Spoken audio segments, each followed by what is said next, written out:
Baiklah, di sini saya ingin menjelaskan tentang pengertian kepribadian. Kepribadian ialah perpaduan sikap, sifat, pola pikir, emosi, dan nilai-nilai yang memengaruhi seseorang untuk berbuat sesuatu yang benar sesuai dengan lingkungannya. Singkatnya, dapat diartikan bahwa kepribadian ialah cara seseorang bereaksi dan berinteraksi dengan orang lain. Selanjutnya, saya ingin menjelaskan tentang teori-teori kepribadian. Terdapat 4 teori kepribadian populer dan sering digunakan. Yang pertama yaitu teori kepribadian Freud. Sigmund Freud menyampaikan bahwa kepribadian manusia terdiri dari 3 elemen yang saling berhubungan. Pertama, ada id, elemen yang sudah ada sejak lahir yang memicu kebutuhan fisiologis seperti kelaparan dan kehausan. Selanjutnya ada superego, elemen yang membuat individu memperhatikan apa yang dianggap terpuji atau tercela dalam konteks sosial. Selanjutnya ada ego, elemen yang dapat dikendalikan oleh individu dan menjadi penyeimbang antara id dan superego. Teori yang kedua yaitu teori kepribadian Neo-Freud. Horney menyatakan bahwa ada 3 model kepribadian manusia, yaitu yang pertama, komplain, aspek yang menunjukkan terdapatnya kebergantungan seorang manusia kepada manusia lainnya. Yang kedua ada agresif, aspek yang menunjukkan dorongan guna mendapatkan kedudukan. Yang ketiga yaitu ada detached, aspek yang terus menginginkan kebebasan dan kemandirian. Teori yang ketiga yaitu teori ciri. Teori ini menyatakan bahwa sifat juga karakteristiklah yang membuat kita dapat membedakan individu satu dari individu lainnya karena berkarakteristik tetap. Teori yang keempat yaitu teori konsep diri. Menurut teori ini, individu mempunyai pemahaman mengenai diri mereka juga pandangan bagaimana mereka mau dilihat. Tipe-tipe kepribadian. Kepribadian adalah pola unik yang mencerminkan bagaimana seseorang berpikir, merasakan, dan bertindak, serta membedakan individu satu dengan yang lainnya. Dengan adanya tipe kepribadian dapat mencerminkan cara seseorang untuk berpikir, merasakan, dan bertindak dengan membedakan dirinya sendiri dengan orang lain. Pengelompokan tipe kepribadian dapat membantu memahami pola perilaku dan sikap seseorang yang kita temui. Berikut adalah beberapa tipe kepribadian yang umum dikenal. Yang pertama yaitu introvert. Orang yang lebih nyaman menyendiri atau bersama kelompok kecil, atau mereka cenderung bersifat pendiam dan fokus pada dunianya sendiri, itu adalah orang introvert. Selanjutnya yaitu ekstrovert. Ekstrovert adalah bagaimana individu ini mempunyai sikap atau sifat yang menyukai keramaian dan suka berinteraksi dengan orang yang dia temui. Mereka juga mempunyai sifat yang ramah dan dikenal dengan seseorang yang bersifat selalu bersemangat tanpa kenal lelah. Ada juga tipe kombinasi antara sifat introvert dan ekstrovert yaitu disebut ambivert. Ambivert yaitu individu dengan sifat introvert dan ekstrovert yang seimbang. Jadi ada kalanya dia bersifat introvert dan ada kalanya juga dia bersifat ekstrovert. Tergantung bagaimana sikon dan suasana hati dia sendiri. Gabungan dari introvert dan ekstrovert dapat menyesuaikan diri dengan situasi yang membutuhkan keterampilan sosial maupun interaksi yang mereka ciptakan. Selanjutnya yaitu tipe-tipe kepribadian tentang sanguinis, koleris, melankolis, dan phlegmatis. Sanguinis merupakan tipe yang optimis, ceria, suka bersosialisasi, dan penuh energi. Jadi sanguinis ini sama seperti sifatnya ekstrovert. Dan selanjutnya yaitu sifat koleris. Orang yang mempunyai sifat koleris, mereka berambisius dan percaya diri dan cenderung mempunyai sifat yang ingin menjadi seorang pemimpin atau ingin fokus ke diri dia sendiri saja. Selanjutnya yaitu melankolis. Orang yang mempunyai tipe melankolis cenderung perfeksionis dan selalu menganalisis hal-hal yang dia temui atau hal-hal yang dia merasa itu janggal. selanjutnya yaitu tipe orang yang mempunyai sifat pragmatis.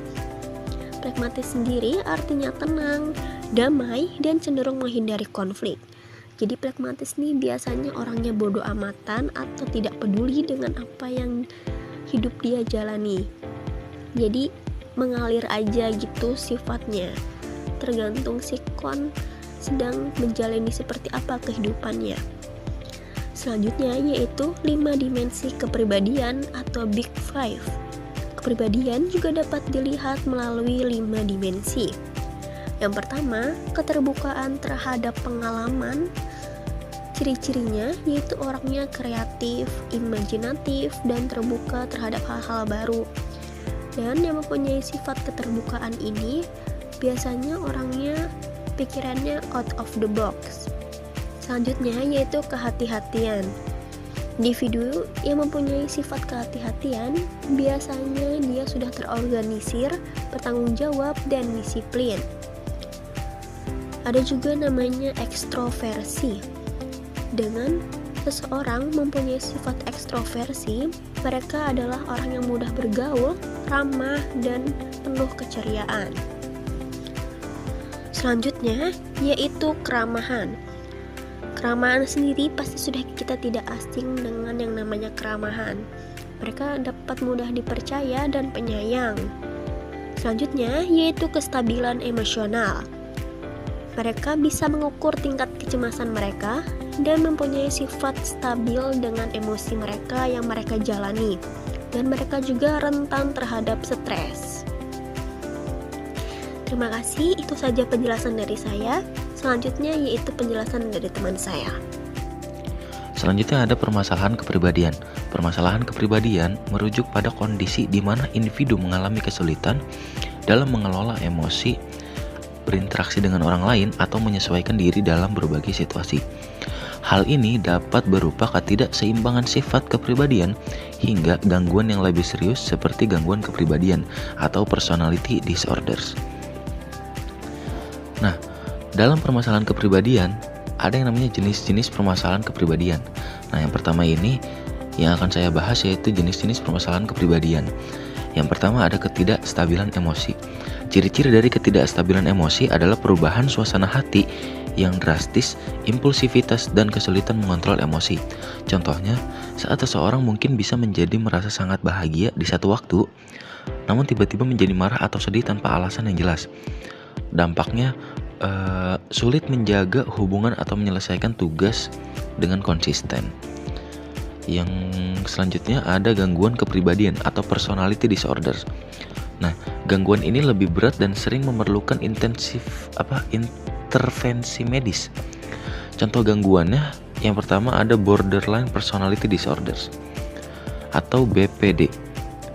Ketakutan jika ditinggalkan, ketidakstabilan emosi, dan perilaku impulsif. Selanjutnya ada narcissistic personality disorder atau NPD. Perasaan superioritas yang berlebihan dan hal ini bisa kepribadian atau personality disorders. Nah, dalam permasalahan kepribadian ada yang namanya jenis-jenis permasalahan kepribadian. Nah, yang pertama ini yang akan saya bahas yaitu jenis-jenis permasalahan kepribadian. Yang pertama ada ketidakstabilan emosi. Ciri-ciri dari ketidakstabilan emosi adalah perubahan suasana hati yang drastis, impulsivitas, dan kesulitan mengontrol emosi.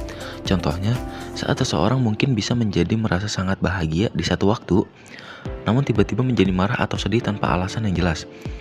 Dampaknya sulit menjaga hubungan atau menyelesaikan tugas dengan konsisten. Yang selanjutnya ada gangguan kepribadian atau personality disorders.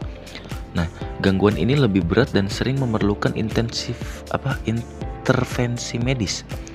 Contoh gangguannya yang pertama ada borderline personality disorders atau BPD. Ketakutan jika ditinggalkan, ketidakstabilan emosi, dan perilaku impulsif. Selanjutnya ada narcissistic personality disorder atau NPD. Perasaan superioritas yang berlebihan dan hal ini bisa disebabkan karena kurangnya empati terhadap orang lain. Terus yang selanjutnya ada antisocial personality disorder atau ASPD. ASPD ini tidak memedulikan norma sosial dan kerap pelaku ini berperilaku manipulatif atau bersifat kriminal. Selanjutnya ada krisis identitas. Ketidakpastian atau kebingungan tentang tujuan hidup, nilai, dan peran seseorang dalam masyarakat biasanya terjadi pada masa remaja atau dewasa muda. Penyebabnya adalah tekanan sosial, bahkan ekspektasi dari keluarga atau ketidakjelasan arah hidup. Dan yang terakhir itu ada kecemasan sosial atau anxiety. Nah, social anxiety ini rata-rata dialami oleh remaja-remaja introvert zaman sekarang. Ciri-ciri dari social anxiety adalah ketakutan berinteraksi dengan orang lain, takut dievaluasi secara negatif. Nah, dampak dari social anxiety ini bisa terjadi kepada seseorang dengan cara menghindari situasi sosial seperti berbicara di depan umum atau bertemu dengan orang baru. Yang kedua, dari permasalahan kepribadian ada faktor penyebab permasalahan kepribadian. Ada dua faktor, yaitu faktor internal dan faktor eksternal. Yang pertama, faktor internal. Faktor internal ini disebabkan dari genetik orang tua atau genetik dari keluarganya yang mempunyai sifat-sifat tertentu yang diwariskan oleh orang tua. Pengalaman traumatik bisa menjadi faktor penyebab permasalahan kepribadian dari sisi internal, misalnya kekerasan atau kehilangan orang yang dicintai. Selanjutnya ada faktor eksternal. Faktor eksternal ini disebabkan oleh pola asuh keluarga yang otoriter, permisif, atau tidak konsisten dapat mempengaruhi pembentukan kepribadian seseorang. Faktor eksternal ini bisa disebabkan juga dari lingkungan sosial, tekanan dari teman sebaya, media sosial, norma budaya, atau bahkan tekanan dari orang tua. Yang ketiga dari permasalahan kepribadian adalah dampak permasalahan kepribadian.